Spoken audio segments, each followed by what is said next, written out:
நமக்கு சுதந்திரம் கிடைச்சி 77 ஆண்டுகள் மேல ஆகியும் நம்ம இனியும் சுதந்திரம் இல்லாம தான் இருக்கிறோம். நமக்கான சுதந்திரம் இன்னும் கிடைக்கல. சொல்லப்போனா இந்த சுதந்திரம் ஆட்சியாளர்களுக்கும் பணக்காரங்களுக்கும் தான் சுதந்திரமா இருக்கு. பல லட்சம் பேர் ரத்தம் சிந்தி வேர்வை சிந்தி பெற்று தந்த சுதந்திரத்தை இந்த அரசியல்வாதி தவறான வழியெல்லாம் பயன்படுத்துறாங்க.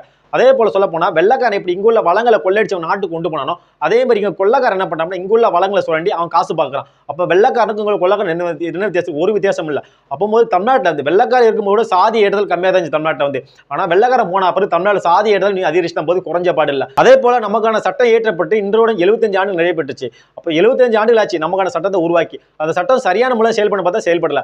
ஐயா அம்பேத்கர் அவர்களும் கஷ்டப்பட்டு எழுதின சட்டத்தை இங்குள்ள அரசியல் தவறான வழியில பின்பற்றுறாங்க, பயன்படுத்துறாங்க. அந்த சட்டத்தை அனைவருக்கும் சமமான சட்டம் கிடைக்கணும் தான் ஐயா அம்பேத்கர் சட்டத்தை எழுதிட்டு போனாங்க. ஆனா இப்ப பணக்காரனுக்கு ஒரு சட்டம் இருக்கு, ஏழைக்கு ஒரு சட்டம் இருக்கு. நம்மளுடைய முன்னோர்கள் கஷ்டப்பட்டு பெற்று தந்து போன சுதந்திரத்தை இங்குள்ள அரசியல்வாதிகள் அவங்களுக்கு சாதகமா பயன்படுத்திக்கிறாங்க.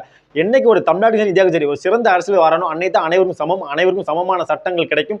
அதே மாதிரி அனைவருக்கும் சம உரிமை கிடைக்கும். நம் நாட்டிற்கு என்னைக்கு ஒரு தகுதியான அரசியல் தேர்ந்தெடுக்கிறோமோ அதான் உண்மையான சுதந்திரம், அதான் உண்மையான குடியரசு. நம்ம காசு வாங்கிட்டு வாக்களிச்சோம்னா கண்டிப்பா நாடை கொள்ளக்காரன் தான் ஆட்சி பண்ணுவான், நல்லவன் ஆட்சி பண்ண மாட்டான். என்னைக்கு நம்ம காசு வாங்காம அவருடைய செயல்பாடை பார்த்து மக்கள் செயல்பாடை பார்த்து நம்ம வாக்களிக்கிறோமோ அன்னைக்கு தான் தமிழ்நாட்டுக்கும் இந்தியாவுக்கும் சரி ஒரு விடிவாலும் பிறக்கும். தமிழ்நாட்டிற்கும் இந்தியாவுக்கும் ஒரு தகுதியான ஆட்சியாளர் கிடைக்காத வரை நம்ம இன்னும் சுதந்திரம் பெறல. என்னைக்கு தமிழ்நாட்டுக்கும் இந்தியாவுக்கும் ஒரு சிறந்த தகுதியான ஆட்சியாளர் கிடைக்கிறாங்களோ அன்னைக்கு தான் நம்ம சுதந்திரம் பெற்றுக்கணும் அர்த்தமே இருக்கு.